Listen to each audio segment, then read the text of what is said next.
when the deceased come through and tell messages. But he's the real deal, and I'm excited to hear him. And the other person that's going to be along those lines or that genre is Stephanie Burke, and she is on Spooky South Coast as well as one of the hosts.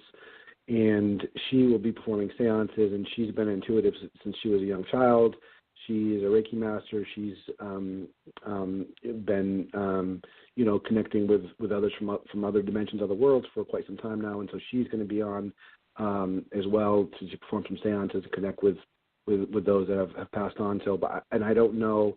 I have not spoken with Stephanie, so I'm not sure if she channels the voices through. But I have not heard that's the case, so I'm not sure.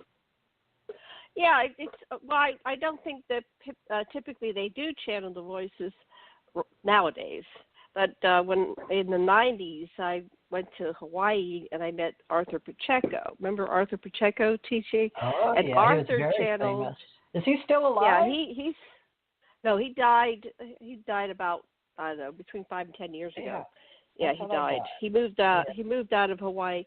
But anyway, but he also did where your grandmother's standing or some woman is standing behind you or beside you, and she has a message. So he did both styles. But I was so shocked to see that was there was a website that had about 30 or 40 recordings of all the different voices. So it was the same channeler, and the voice came in, and sometimes the voice was a female. And it was a male channeler. It was fascinating, but there was nothing there but the recordings. There were no visuals. There was just the audio recordings of these seances that happened in the 20s, 30s, 40s, and 50s and 60s.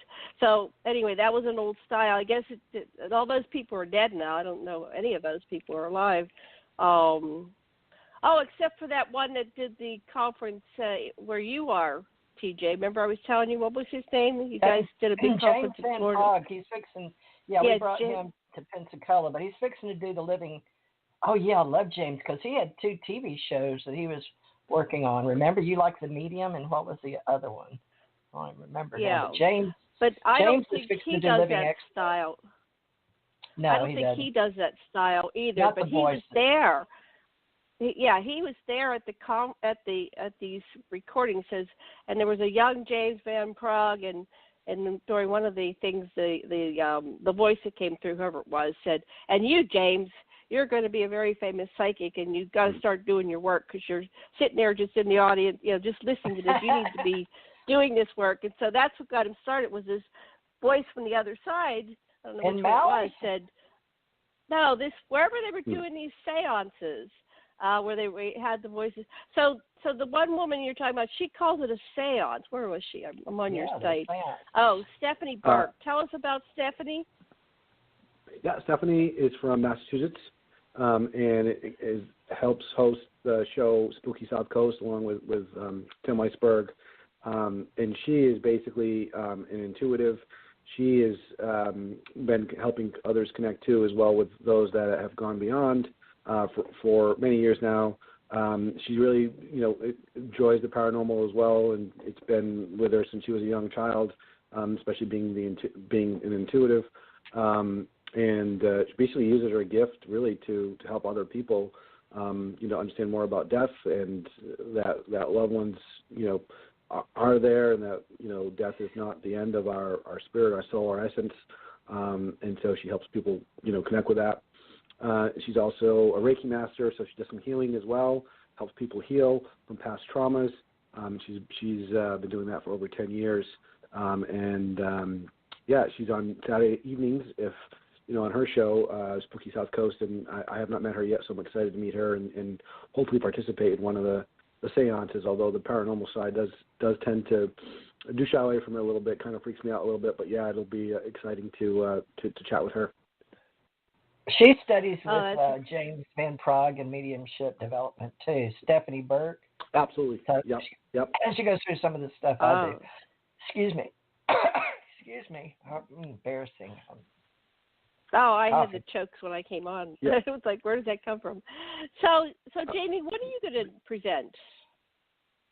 Yeah, I'll be presenting on Sunday along with some with some amazing speakers. But I'll be presenting Sunday, and My talk, so one of the things I've gravitated towards, research paranormal, as you mentioned, and the ufology piece and a little bit of the cryptozoology, but what's fascinating the most is the whole ufology topic. And I think why it fascinates us is I think that's, can really change, how we live as a civilization on Earth once it's, commonly known that maybe we're not alone in the universe and that there's other extraterrestrial intelligent beings that I believe are visiting us, which based on the evidence I've come across. And so for me, that's the amazing part. And where it ties to the spirituality piece is, I think the reason that, we kind of, as a human civilization, are in our little bubble still is because maybe we haven't evolved yet to a point where we can spiritually connect with these other beings who I think are more technologically advanced than us, as well as spiritually in their ability to understand consciousness. And, I think they're telepathic, these beings, is, in my opinion, from what I've come across. And so that's the part I'll be talking about, is the ufology piece, and really present the evidence that's there and talk about, the extraterrestrials are here and people really don't care as a civilization, and why that is. And that's kind of the basis of my talk that I plan to present on that Sunday. So provide some evidence, say here's evidence that they're here, and people don't care, and I think here's why people don't care, and what can be done to change that, because I think would be a big leap for us when people do care and realize that it's a reality. You mean people, excuse me, but are you saying that who don't care? I mean, I care, but then care? I've been dealing with them. Who are the people that don't care? But the reason is Jan and I are both ET contactees, and we're both authors, but that's fine. But how do you mean people don't care? I'm talking about the mainstream. I think the mainstream hasn't caught on yet. Yeah, of course. Yeah, there's certainly many people who do care, actually.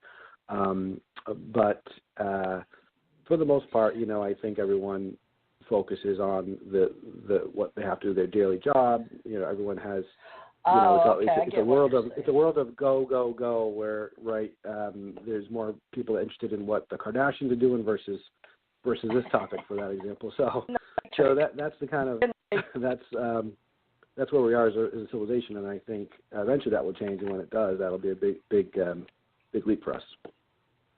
I get it. Okay, yeah, you're just making it broad the way I do that a lot. I tend to talk in generalities, and when you're doing radio, because we have so many people all over the world, we have to say what you mean, because, you're still like preaching to the choir with us, because we have a lot of paranormal researchers and, ufologists, alienologists, phenomenologists, and then Janet and I have been working together for years in the ACO Association, and we've got a lot of friends in the UFO Association. But paranormal and the X-Files, I'm an avid X-File, and I don't understand why it's just not more smashing. I guess they need some more people like Philip K. Dick writing or something, But we've had Dr. Rick Miller's in our club, ACO Club. We've got a lot of great authors in our Authors Book Club. So we invite you to join us whenever you just don't lose our names and numbers. But are you where you can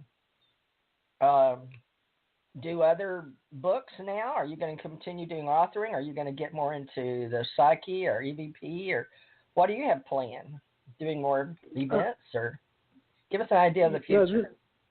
Yeah, absolutely. This is my first event that I've always wanted to put on an event like this. When I saw Valerie was doing it, I really give her kudos for her courage in pulling it together. And she works full-time job, I do as well, and so I think my plan is to go through this convention, learn from it, continue to do my research, and then I'd love to do another convention. We hope to turn this into an annual event if it's a success this year.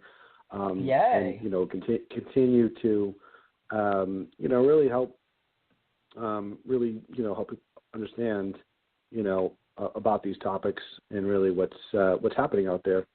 And so that's what I'm passionate about. I think I'm a pretty mellow person, but I get pretty excited when it comes to these topics, because I think, they're so exciting. There's so much that we don't know, and there's so much that others don't know. And so to help educate people, about these topics really, excites me, and it's fascinating too because it's kind of taboo, right, in the mainstream circle. So I may be at a dinner event or some kind of function, and something will come up, and I'll talk a little bit about research I've done or about the book or about the conference, and people won't say anything, but then I'll go off in the corner to get a snack, and someone will come talk to me saying, hey, so I want to know more about what you were asking, on a one-on-one. So I think people are hungry for the information, and people are fascinated by it, but there's still that sense of taboo. So how do we get beyond that? And I think more functions like these help people feel that it's okay to talk about it and be interested in these things. So